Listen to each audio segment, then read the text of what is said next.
Assalamualaikum warahmatullahi wabarakatuh. Kembali lagi di channel Hikmah Misteri. Dan tentunya masih bersama saya Mas Nara. Di kesempatan kali ini saya akan menceritakan sebuah treat horor dengan judul Gandak. Treat ini ditulis oleh Atom Rush. Bagi kalian yang belum follow akun Twitternya, silahkan bisa mampir dulu dan di follow. Oke kalau sudah, so let's the haunts begin.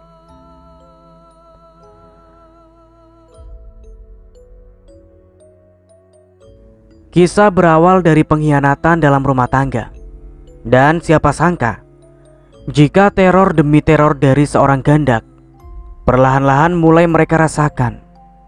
Semakin hari teror itu semakin menjadi, bahkan sampai menghilangkan nyawa. Cerita ini berdasarkan kisah nyata. Aska, bocah 5 tahun itu nampak sangat senang saat bermain bersama ayah dan juga ibunya di halaman rumah. Namun suasana ceria itu sedikit terganggu ketika dering HP Yuni berbunyi dan Yuni bergegas untuk membawa HP-nya meninggalkan halaman rumah.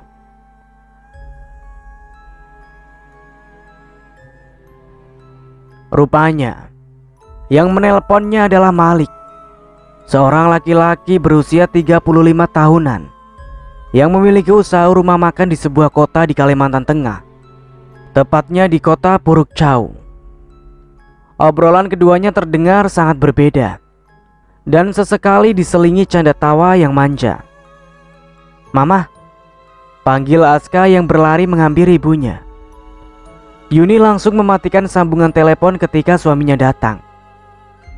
"Siapa yang?" tanya Adlan.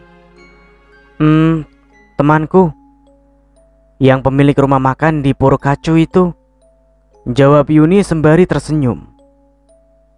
"Oh, yang perempuan itu. Apa katanya?" "Iya, katanya mau mengajakku bertemu besok." "Oh, ya tidak apa-apa. Terima saja ajakannya. Kalau kamu tidak keberatan, aku dan Aska akan ikut menemanimu."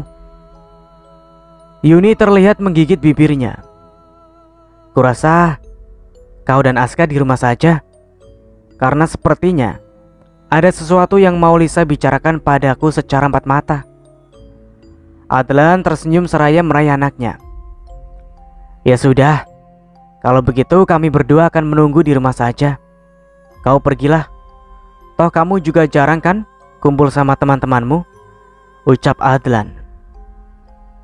"Tapi apa kamu tidak kerepotan menjaga Aska seorang diri?" Kalau cuma seharian ya tidak akan kerepotan sayang. Pergilah, tidak usah khawatir, mumpung aku masih libur." Adlan adalah seorang laki-laki berusia 32 tahun. Ia bekerja di sebuah perusahaan tambang di Kalimantan Selatan. Dia juga sangat perhatian dan sayang sekali pada istrinya. Meski pernikahan mereka itu tak pernah disukai oleh orang tua Adlan. Mertua bahkan ipar-iparnya sangat membenci Yuni. Entah karena alasan apa. Beberapa bulan yang lalu, Yuni dimarahi habis-habisan oleh ipar dan mertuanya karena tidak berada di rumah ketika mereka ingin bermalam di sana. Saat itu, mertua dan ipar-ipar Yuni baru pulang dari ziarah keliling. Mereka kecapean dan berniat untuk bermalam di rumah milik Adlan yang berada di Kalimantan Selatan tersebut. Saat itu Yuni hanya bisa menunduk dengan air mata berlinang mendengar cacian dari mertua dan ipar-iparnya yang sangat pedas di telinga. Hal itu juga membuat pertengkaran besar antara Adlan dan Yuni, sehingga Yuni lari dari rumah dan pulang ke Kalimantan Tengah ke rumah orang tuanya. Dan di sanalah awal pertemuannya dengan Malik. Sampai akhirnya Yuni mulai nyaman dan mereka pun menjalin hubungan yang terlarang. Pagi itu, Yuni bangun lebih awal. Ia membuatkan sarapan untuk anak dan juga suaminya, lalu mandi dan kemudian bersiap-siap pergi. Yuni mengenakan dress sasaringan berwarna cerah dengan rambut yang digelung tinggi dan poni yang menjuntai menutupi sebagian pipinya. "Mama, ikut Mama," rengek Aska ketika melihat ibunya yang sudah bersiap-siap pergi. Tapi dengan sigap, Adlan langsung menggendong Aska dan membawanya menjauh. Yuni menghela nafas panjang saat akan melangkah keluar. Namun tak sedikit pun ia urungkan niatnya untuk pergi. Meski dari dalam terdengar suara Aska yang menangis memanggil namanya. Sesampainya di tempat janjiannya itu, Yuni lantas mencari-cari Malik. Dan rupanya Malik duduk di meja paling ujung. Bila dari arah pintu, meja itu tertutupi oleh orang-orang yang duduk di meja bagian depan. "Sudah lama menungguku?" tanya Yuni. "Ah, tidak. Untuk menunggu bidadari sepertimu, jangankan 1 jam, seumur hidup pun aku sanggup untuk menunggu," kata Malik sambil tersenyum. Belum sampai beberapa menit mereka duduk, pelayan datang dan membawakan banyak sekali makanan yang dipesan oleh Malik. "Banyak sekali," gumam Yuni. Aku ingin membicarakan masalah yang serius tentang hubungan kita. Aku ingin segera menikahimu," ujar Malik tiba-tiba, seraya menyodorkan kotak cincin yang sangat indah pada Yuni. Mata Yuni berbinar, namun hanya sekejap saja. Ketika ia ingat wajah anak dan suaminya yang tengah menunggunya di rumah, Yuni terdiam dan langsung mengalihkan pandangannya dari cincin tersebut. "Kenapa?" tanya Malik. "Aku memang merasa nyaman denganmu, tapi aku tidak bisa meninggalkan anak dan suamiku," ucapnya pelan, bahkan hampir tak terdengar. Malik melenguh, tangannya mengepal dan memukul pelan pada meja tersebut. "Lalu kau maunya bagaimana? Terus berhubungan seperti ini tanpa kepastian?" Yuni terdiam. Malik meraih tangan Yuni dan menggenggamnya dengan erat. Laki-laki itu menciumi tangan Yuni dengan air mata yang mulai menetes. Tiba-tiba seorang laki-laki dan seorang perempuan mendekati meja keduanya. "Yuni, istrinya Adlan kan?" tegur pria tersebut dengan wajah bingung menatap pada Yuni dan Malik bergantian. Iya, Romi ya. Perkenalkan, ini saudara sepupuku, Malik," jawab Yuni, terbatas seraya menarik tangannya dari genggaman Malik. "Oh," ujar Romi sembari mengangguk, lalu memperkenalkan dirinya pada Malik yang nampak kecewa. "Aku sepupumu." "Kurasa aku harus mengatakan yang sejujurnya pada mereka tadi tentang hubungan kita, agar Adlan tahu dan mau melepaskanmu untukku," ujar Malik. Yuni mendengus kesal. Pertemuan mereka hari itu berakhir dengan tidak menyenangkan. Wajah Yuni kusut begitu memasuki rumah. Sapaan lembut dari suaminya pun tak terlalu ia tanggapi. "Halo Riz." "Apa? Mama sakit? Sudah dibawa berobat?" ujar Adlan dengan raut wajah panik dan khawatir ketika menerima telepon dari saudaranya. "Ya Allah, baik.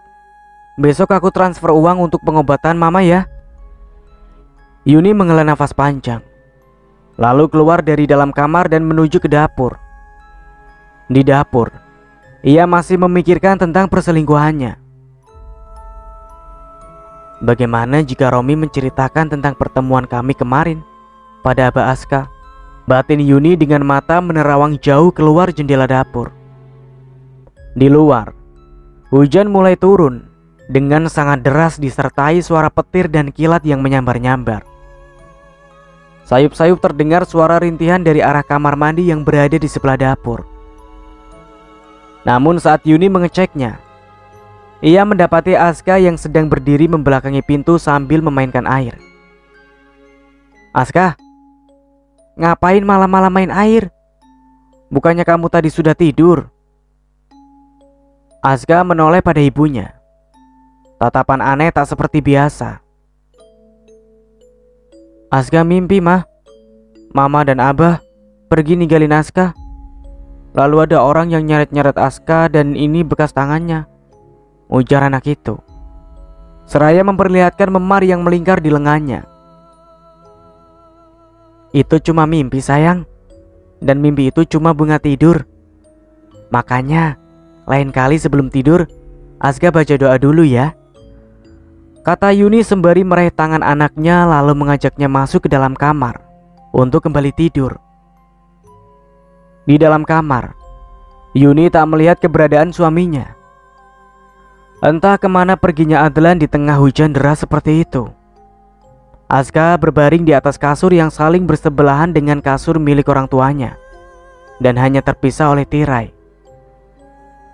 Perlahan-lahan, rasa kantuk mulai menyerangnya ketika sang anak sudah tidur terlelap.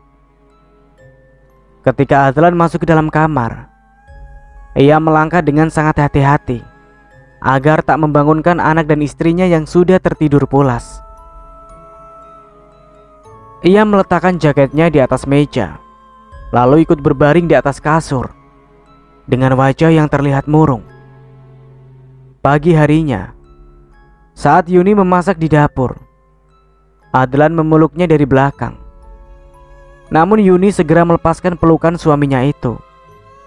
Dan dengan raut wajah yang sedikit risih, ia menyuruh suaminya untuk menemani Aska saja yang tengah bermain di luar.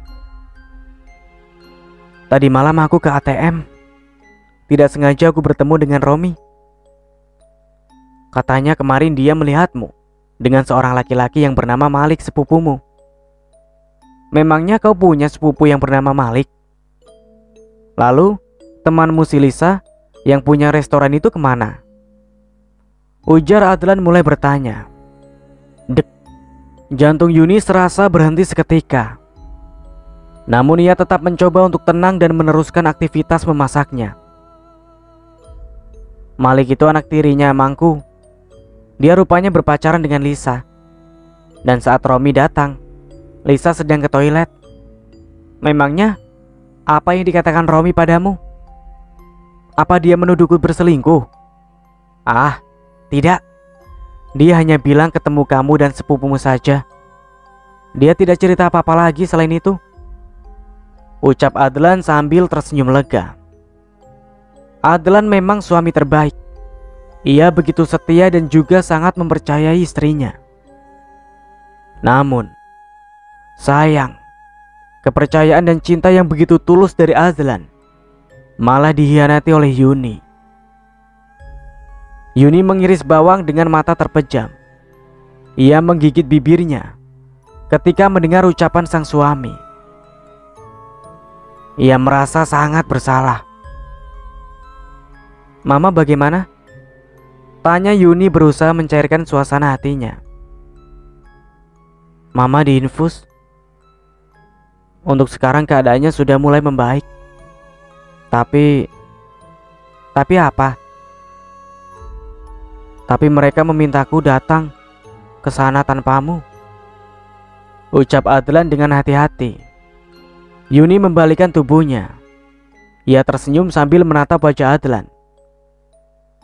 Pergilah, temui orang tuamu.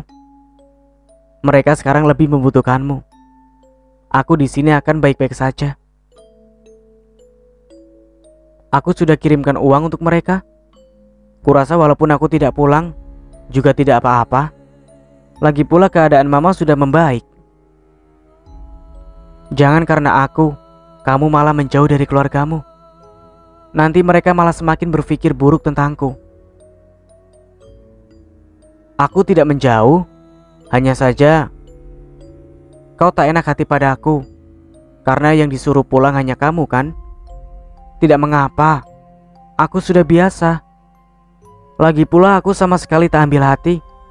Pergilah, jangan sampai nanti kau menyesal di kemudian hari. Adlan menghela nafas panjang. Pikirannya kalut. Meski Yuni berkata seperti itu, tapi tetap saja hati istri mana yang tak sakit bila diperlakukan oleh mertuanya begitu. Maafkan aku sayang. Aku tidak bisa menjadi suami terbaik untukmu, ucap Adlan seraya mengelus kepala istrinya. Kamu sudah menjadi suami terbaikku. Cuma aku saja yang tidak tahu. Terima kasih, gumam Yuni. Sore harinya, Adlan pergi ke rumah ibunya dengan menaiki sebuah bus dari terminal Palak 6 Banjar. Sementara di rumah, Yuni masih terus dihubungi oleh Malik melalui Facebook dan telepon. Namun Yuni tak menggubris panggilan dari laki-laki tersebut. Tapi karena merasa kesal, akhirnya Yuni mengangkat juga telepon dari Malik. Maumu apa sih? Ujar Yuni membentak. Aku sudah berada di jalan dekat rumahmu. Kulihat suamimu sudah pergi. Apa aku bisa ke sana, sayang? Yuni terbelalak mendengar perkataan Malik yang sangat di luar dugaan itu. Sejak kapan kau tahu rumahku? Dan sejak kapan kau memata-mataiku? Tanya Yuni dengan sangat emosi karena merasa perbuatan Malik sudah melewati batas. Di seberang telepon, terdengar Malik tergelak tawa mendengar Yuni yang marah-marah padanya. Aku rindu kamu sayang. Aku sangat rindu. Aku ingin menghabiskan malam ini bersamamu. Besok aku akan pulang ke Kalteng. Menjelang Isya, panggilan dari Malik kembali terdengar. Rupanya kali ini laki-laki itu sudah nekat dan berada tepat di depan pintu rumah. Yuni menjadi ketakutan. Kalau ada tetangganya yang melihat kedatangan Malik. Lalu tanpa pikir panjang, dan karena takut juga, Yuni lantas menarik Malik masuk ke dalam rumahnya. Ia memarahi habis-habisan laki-laki tersebut. Namun Malik malah menggoda, yang akhirnya membuat Yuni luluh. Lalu terjadilah sesuatu yang tak seharusnya. Namun suasana itu kacau saat Aska keluar. Itu siapa, Mah? Tanyanya polos.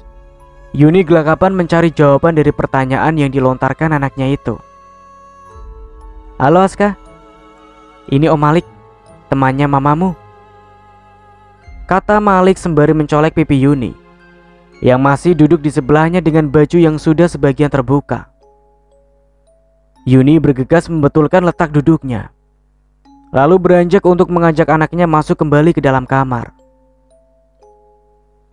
Pagi-pagi sekali, Malik sudah berpamitan pulang pada Yuni dan tidak lupa mengecup pipi perempuan tersebut dengan sangat lembut.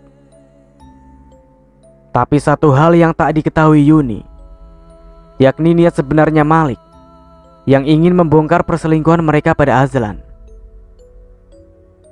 Dia juga sudah diam-diam menyalin nomor handphone milik Adlan dan juga mengirim foto-foto mesra bersama Yuni.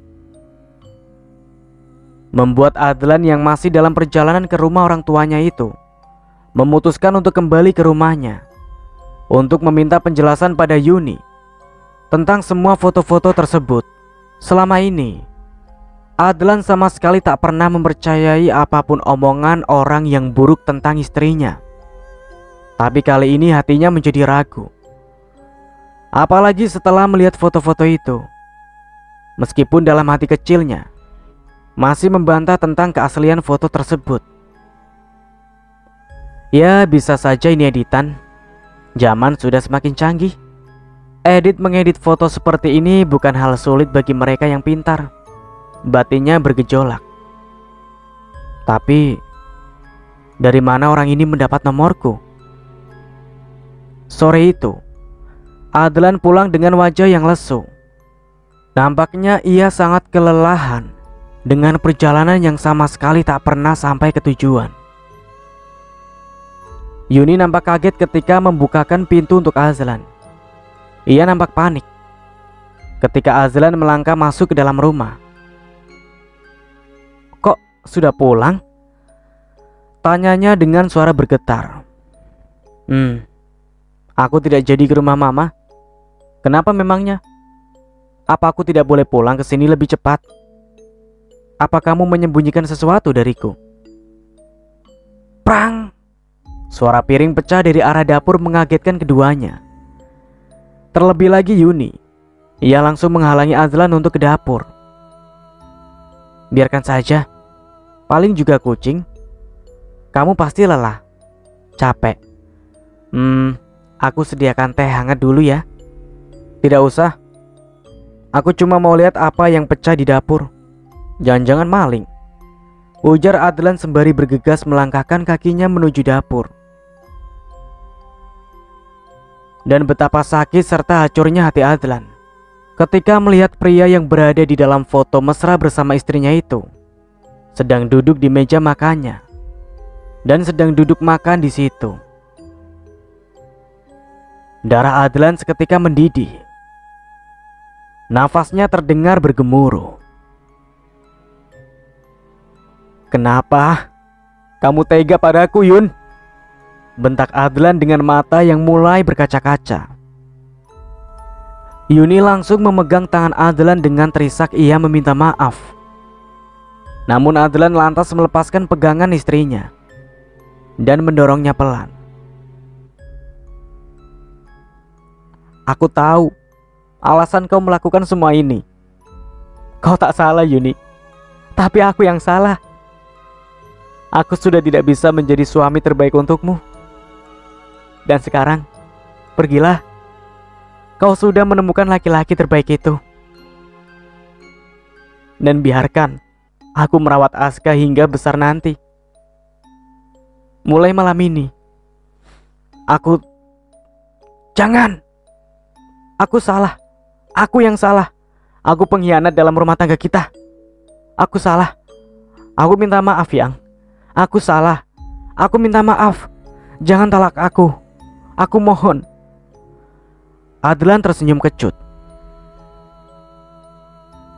Untuk apa kau bertahan denganku kalau hatimu sendiri ada bersama orang lain? Ujar Adlan sinis. Aku mohon, beri aku kesempatan. Kau tak tahu betapa tersiksanya aku selama ini menghadapi kelakuan keluargamu yang selalu menyudutkan aku. Aku stres. Aku sudah tidak tahan, Lan. Untuk cerita denganmu aku tak mau. Karena aku tak ingin kau memiliki hubungan yang buruk dengan keluargamu. Tutur Yuni masih terisak. Kalian sudah tidur bersama? Adlan kembali tersenyum sinis. Lalu ia melangkah masuk ke dalam kamarnya. Ia menciumi Aska lalu berjalan pergi meninggalkan rumah, membawa hatinya yang terluka.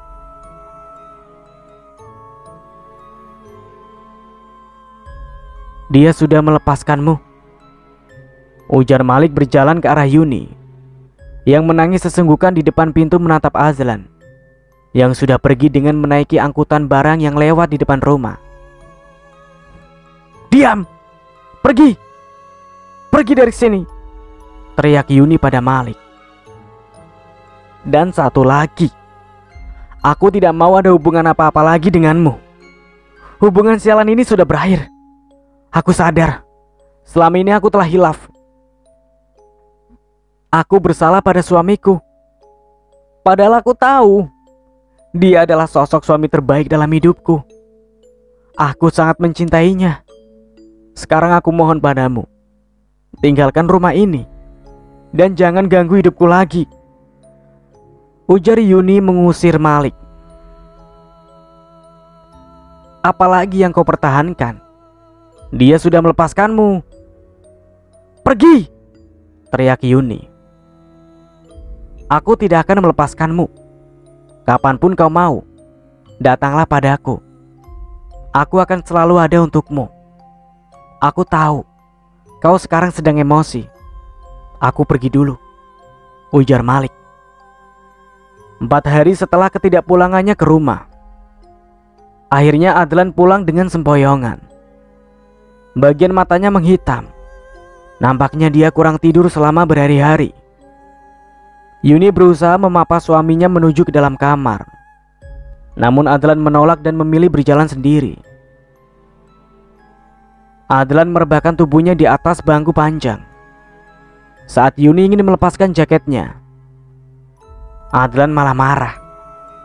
"Jangan pegang-pegang," bentak Adlan. Semenjak itu, hubungan antara keduanya menjadi sangat renggang. Adlan selalu menghindar ketika Yuni ingin mengajaknya bicara. Meskipun mereka masih tinggal serumah, tapi Adlan lebih memilih untuk tidur di luar. Hari itu, Romi datang ke rumah. Sikap Romi sama seperti biasanya terhadap Yuni. Ia sepertinya belum mengetahui tentang masalah dalam rumah tangga sahabatnya tersebut. Adlan juga terlihat memasang wajah ceria di depan Romi.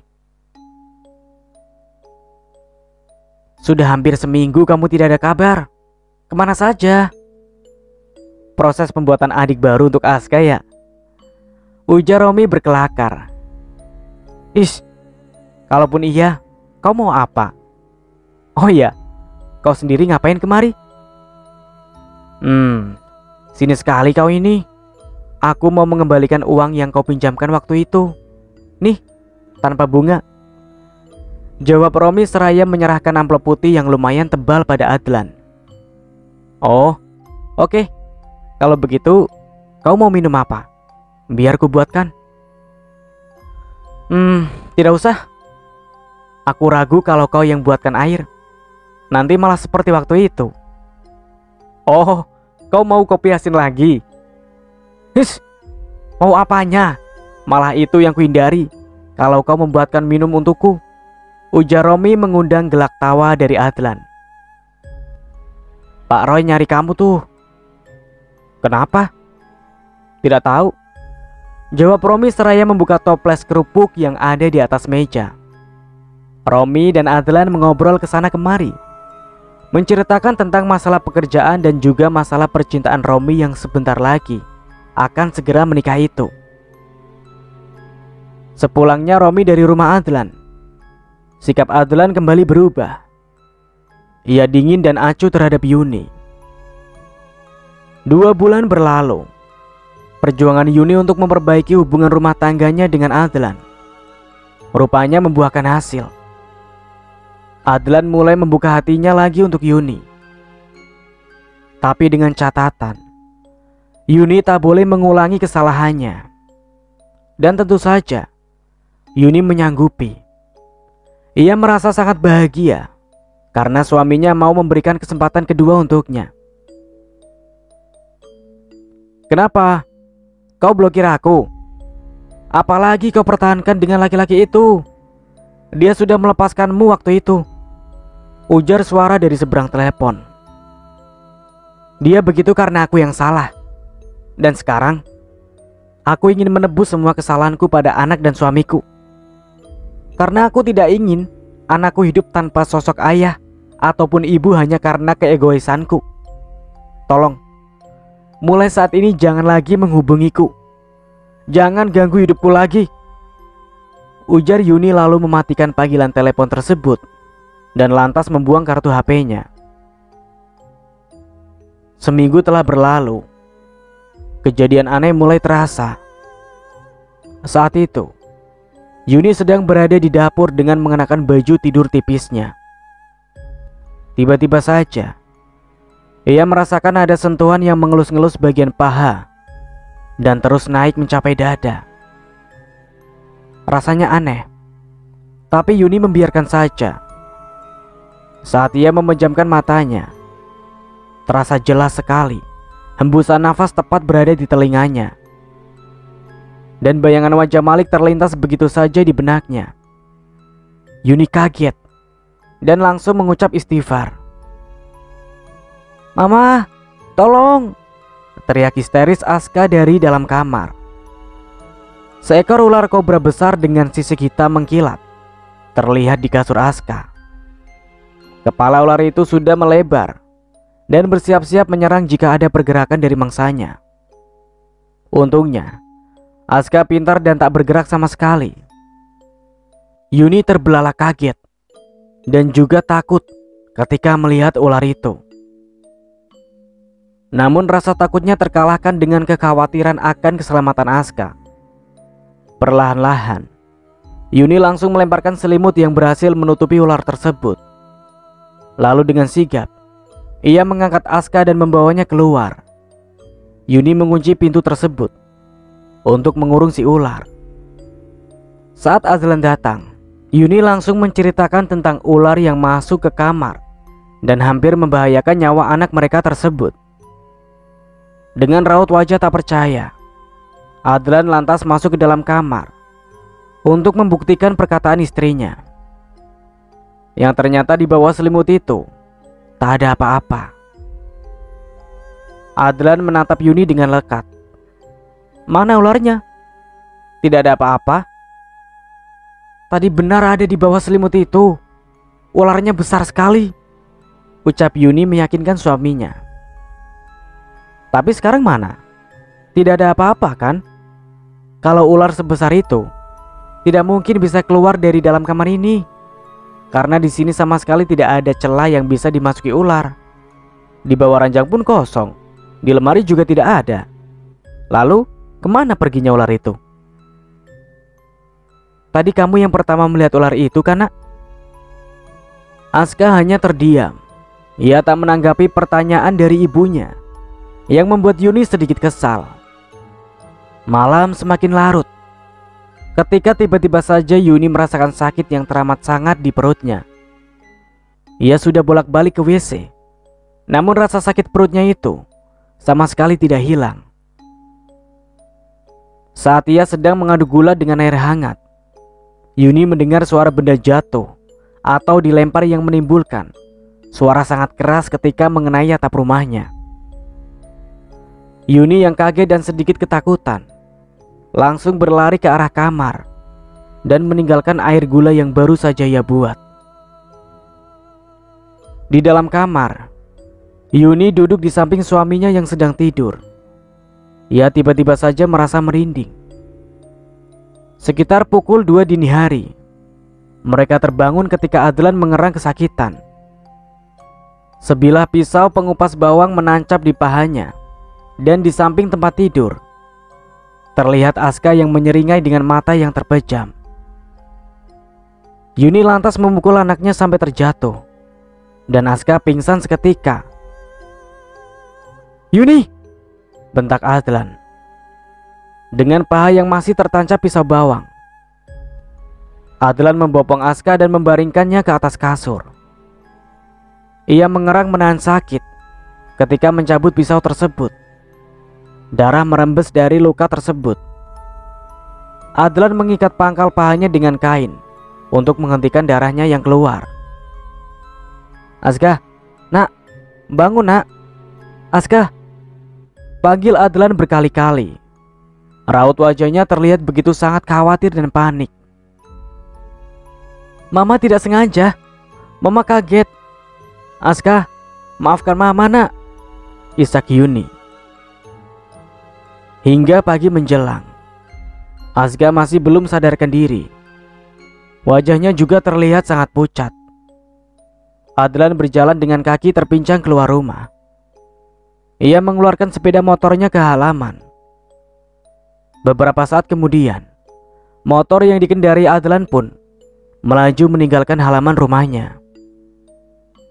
Di dalam kamar, rupanya Aska perlahan-lahan sudah mulai tersadar. Suaranya lirih terdengar saat mengucapkan kata sakit. Yuni memeluk dan menciumi anak semata wayangnya itu dengan penuh kasih. Namun hanya beberapa saat saja, ia lantas menjerit ketika mendapati Aska yang tadi ia peluk berubah menjadi sebuah kepala dengan mata yang melotot menatapnya. Yuni melemparkan kepala tersebut dan berlari keluar rumah. Ia terisak-isak saat berada di luar rumah. Beberapa ibu tetangganya terlihat heran melihat Yuni yang sudah mirip seperti orang gila tersebut. Namun mereka tak ada yang berani mendekat, karena memang walaupun bertetangga, mereka tak pernah saling bertegur sapa. Saat Adlan tiba di rumah bersama seorang laki-laki berusia 40 tahunan yang membawa tas peralatan kesehatan tersebut, segera menenangkan Yuni. Sayang, ini aku. Ini aku. Tenang, tenang. Kamu kenapa? Ucap Adlan seraya memeluk tubuh istrinya yang gemetar.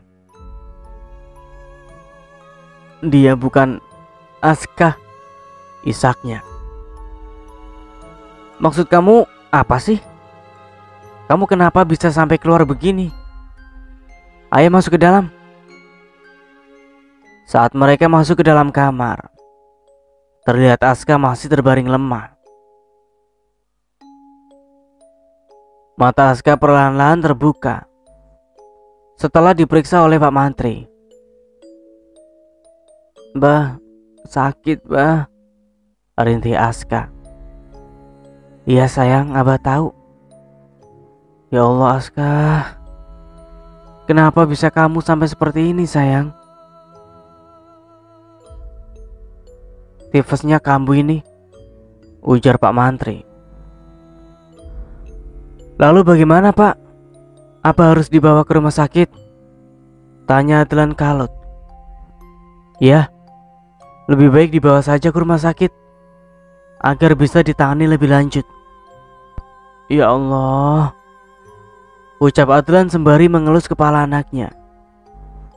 Hari itu juga Aska dibawa ke rumah sakit menggunakan ambulans.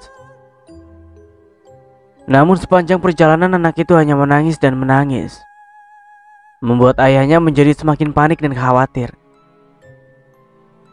Sementara Yuni cuma diam saja. Tatapan matanya kosong dan seperti orang tak sadar. Singkatnya, setelah sampai di rumah sakit, Yuni malah mengamuk dan terus menerus meneriakkan kata hantu sambil menunjuk ke arah perawat yang lalu lalang di depannya. Akibatnya, Adlan kena teguran dan disuruh untuk menenangkan terlebih dulu istrinya kalau mau masuk ke dalam. Adlan kelang kabut. Ia terus memikirkan anaknya, namun juga harus berusaha untuk menenangkan sang istri. Seorang ibu-ibu yang memakai kerudung berwarna merah hati dengan manik-manik putih nampak menatap Adlan dan Yuni. Lalu dengan sedikit tertatih beliau berjalan ke arah keduanya. Istrimu kena kiriman orang, seseorang yang pernah dekat dengannya. Berhati-hatilah, ujar ibu-ibu tersebut, membuat Adlan termenung. Maksud ibu, kiriman seperti apa? Guna-gunakah? Tanya Adlan. Kiriman yang tidak bagus dan niatnya untuk menghancurkan rumah tangga kalian. Berhati-hatilah, karena ada sosok yang mengikuti kalian, ucap si ibu sebelum pergi. Bu, panggil Adlan. Namun saat ia akan mengejar ibu-ibu tersebut, tiba-tiba saja Yuni pingsan, yang membuat Adlan mengurungkan niatnya mengejar si ibu. 3 hari sudah Aska dirawat di rumah sakit tersebut. Perlahan-lahan keadaannya mulai membaik. Adlan nampak senang. Namun kini malah istrinya lagi yang berbeda. Yuni banyak diam dan sering melamun. Hari itu merupakan hari kelima, dan sebentar lagi Aska sudah boleh pulang ke rumah. Sengaja Adlan meminta bantuan pada Romi untuk menjaga anak dan istrinya di rumah sakit, karena ia sendiri akan pergi ke sebuah tempat yang merupakan pondok pesantren. Ia ingin meminta bantuan pada salah satu kiai yang mengajar di pesantren itu. Adlan menimang-nimang botol air doa pemberian dari sang kiai. Air itu nantinya akan ia minumkan kepada anak dan juga istrinya. Kok lama? Kemana saja kamu? Tanya Romi. Adlan hanya tersenyum dan memilih untuk tidak menceritakan perihal kemana dia pergi tadi. Saat berada di rumah, Adlan menerima panggilan masuk dari nomor yang tidak dikenal. Si penelpon mengancam dan mengata-ngatainya. Adlan tak menanggapi dan lekas mematikan sambungan telepon tersebut. Malam harinya, ketika Adlan sedang minum kopi sambil menonton televisi, ia dikagetkan dengan suara seperti atap-atap di atasnya dibongkar paksa. Namun ketika ia menengadah, atap-atap itu masih terlihat utuh dan baik-baik saja. Lalu, apa yang ia dengar barusan? Krek, krek. Suara aneh lagi-lagi muncul dari balik lemari yang digunakan Yuni untuk menaruh piring serta gelas-gelas koleksinya. Adlan mencoba mencari sumber suara aneh tersebut, namun tidak ada apa-apa di sana. Adlan juga membaca surah An-Nas ketika ia mengingat kata-kata dari si ibu beberapa hari lalu. Namun entah kenapa baru sepenggal ayat yang ia baca, mendadak suhu ruangan ber-AC itu menjadi panas. Adlan mengedarkan pandangannya ke segala penjuru ruangan, namun matanya tak bisa menangkap apa-apa. Dari dalam kamar terdengar suara jeritan dari istrinya. Adlan bergegas masuk ke dalam kamar, dan matanya terbelalak ketika sudah berada di ambang pintu. Ia melihat Yuni yang sudah duduk meringkuk menangis sesenggukan di sudut ruangan kamar. Di kasur, Aska, anak itu mengalami kejang-kejang. Mulutnya berbusa dan bagian hidungnya mengeluarkan darah kental yang menghitam. Adlan sangat panik saat itu. Sampai-sampai ia tak bisa mengingat apapun tindakan yang bisa ia lakukan untuk menyelamatkan anaknya. Rumah sakit. Kita bawa Aska ke rumah sakit, ujar Adlan setelah beberapa saat berpikir. Namun Yuni tak bergeming. Wanita itu terus saja menangis dengan wajah yang ditutup dengan kedua telapak tangannya. Yuni, ayo kita bawa Aska ke rumah sakit. Kau ikut atau tinggal? Ujar Adlan. Karena keadaan Aska yang sudah benar-benar sangat mengkhawatirkan. Akhirnya Adlan meninggalkan istrinya di rumah seorang diri. Adlan memacu kendaraannya dengan kecepatan yang sangat tinggi. Beberapa pengguna jalan lainnya sempat mengklakson karena kendaraan Adlan menyelip dan mengambil jalan orang tanpa menyalakan lampu sen dan tanpa menggunakan helm.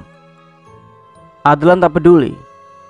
Saat itu yang ia pikirkan hanyalah keselamatan anaknya. Namun, untung tak dapat diraih dan malang tak dapat ditolak.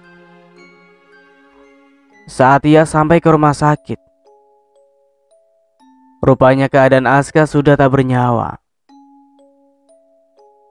Dunia Adlan serasa hancur seketika. Bagaimana tidak? Anak yang sangat dicintainya meninggal tanpa sempat diberikan pertolongan. Adlan histeris, dan beberapa perawat juga satpam mencoba menenangkannya. Aska adalah satu-satunya alasan Adlan mau memberikan kesempatan kedua untuk Yuni. Tapi sekarang, setelah selesai acara menuju hari, keluarga Adlan pulang ke kampungnya masing-masing. Kini tinggallah mereka berdua di rumah tersebut. Suasana rumah lenggang dan sepi. Hanya ada suara cicak dinding-dinding rumah. Aku ingin cerai, ucap Yuni. Kenapa? Ini baru 7 hari setelah kepergian Aska, dan kau masih sempat-sempatnya memikirkan hal itu. Aku ingin Malik, hanya Malik, ujar Yuni membuat Adlan yang penyabar itu menjadi dongkol. Sudah dari waktu itu kau kusuruh pergi. Tapi kau malah memilih tinggal dan merengek meminta kesempatan kedua padaku. Kau jangan seenaknya begitu, Yun. Apa kau tak merasa sedih karena kepergian Aska? Yang mati tidak perlu ditangisi, jawab Yuni ketus tanpa menoleh. Baik, kalau memang itu yang kau mau. Mulai malam ini, aku jatuhkan talak 1 untukmu, Yuni. Ujar Adlan lalu masuk ke dalam kamar dan mengemasi barang-barangnya. Malam itu, Adlan berjalan kaki menuju ke rumah Romi, sahabatnya. Di sana, Adlan menceritakan semuanya pada Romi sambil terisak. Sudah kau talak? Iya, dia mau seperti itu. Aku bisa apa, Mi? Romi menghela nafas panjang.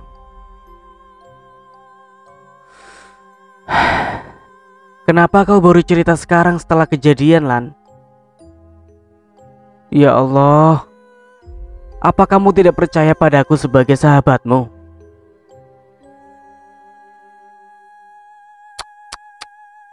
Kalau dari awal kau cerita padaku, mungkin aku sudah bisa menolongmu. Setidaknya membawamu kepada seseorang yang bisa membantumu. Ujar Romi dengan nada penuh penyesalan. Bahu Adlan semakin berguncang. Tangisnya kembali pecah. Romi memeluk Adlan dan menenangkannya. Semua sudah terlanjur. Aku tidak menyalahkanmu. Sama sekali tidak. Luapkan semuanya. Menangislah kuat-kuat agar kau lebih tenang setelahnya. Ucap Romi seraya mengusap-ngusap punggung Adlan. Hari itu, Romi datang setelah pergi selama 2 hari.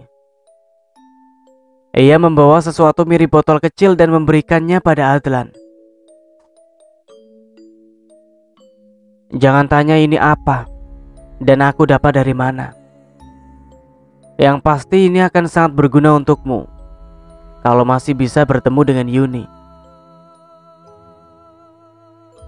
Masukkan 3 tetes minyak ini ke dalam minumannya. Aku yakin Yunimu itu terkena sesuatu yang jahat dari laki-laki itu, ujar Romi. Tapi aku tidak memaksamu untuk rujuk dengan Yuni. Aku hanya ingin kau membebaskan Yuni dari pengaruh laki-laki itu. Untuk terakhir ini saja, Lan. Bagaimanapun juga, Yuni pernah ada di hatimu. Dan mungkin sampai saat ini pun masih ada. Tapi, apa ini tidak menyalahi agama? Ya Allah, ini hanya perantara, Lan. Kau berobat ke dokter dan sembuh pun itu cuma perantara. Semuanya Allah yang juga menentukan. Kita sebagai manusia wajar saja jika ingin berikhtiar, ucap Romi. Sudah, jangan ragu-ragu. Aku tidak mau kau benci pada Yuni dikarenakan pengaruh dari laki-laki itu. Setidaknya, walau kalian bercerai, kalian tidak bermusuh. Nasihat Romi. Adlan membenarkan perkataan dari sahabatnya itu dan berjanji akan menuruti saran yang diberikan oleh Romi. Adlan berhasil memasukkan minyak tersebut ke dalam minuman Yuni. Awalnya Yuni seperti ragu untuk meminumnya. Namun karena dipaksa oleh Adlan, akhirnya Yuni pun meminum air tersebut. Dan setelah hari itu, Adlan sudah tak pernah lagi menemui Yuni, sebagaimana janji yang sudah ia ucapkan saat memaksa Yuni meminum air waktu itu. Di acara 40 harian Aska, Yuni datang menemui Adlan. Dengan menangis-nangis ia meminta maaf. Namun Adlan yang sudah memantapkan hatinya untuk tidak akan rujuk lagi dengan Yuni itu pun hanya menasihati Yuni. Kejarlah kebahagiaanmu, Yun. Dan kudoakan semoga kau mendapatkan laki-laki yang jauh lebih baik daripada aku, dan yang bisa membahagiakanmu dunia dan akhirat. Ucap Adlan sebelum meninggalkan rumah itu. Rumah dan kendaraan yang ada ia berikan semuanya untuk Yuni. Dan Adlan hanya keluar dengan sehelai pakaian dari rumah yang penuh kenangan tersebut.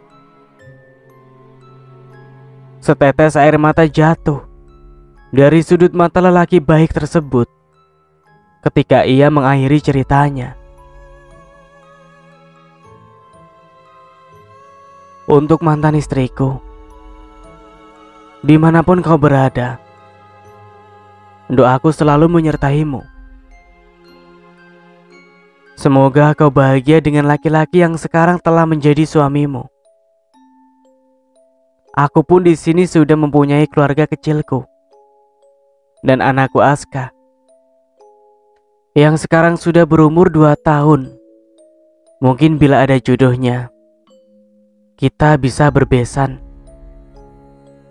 Ucap Adlan dengan senyum manisnya. Semoga saja dari cerita ini kita semua bisa mengambil hikmahnya, menjadikan jalan cerita yang pernah mereka lalui sebagai pelajaran bagi kita semua. Nah, dan begitulah akhir dari cerita sebuah treat horor dengan judul Gandak. Dari saya mohon maaf bila ada salah kata. Akhir kata, wassalamualaikum warahmatullahi wabarakatuh.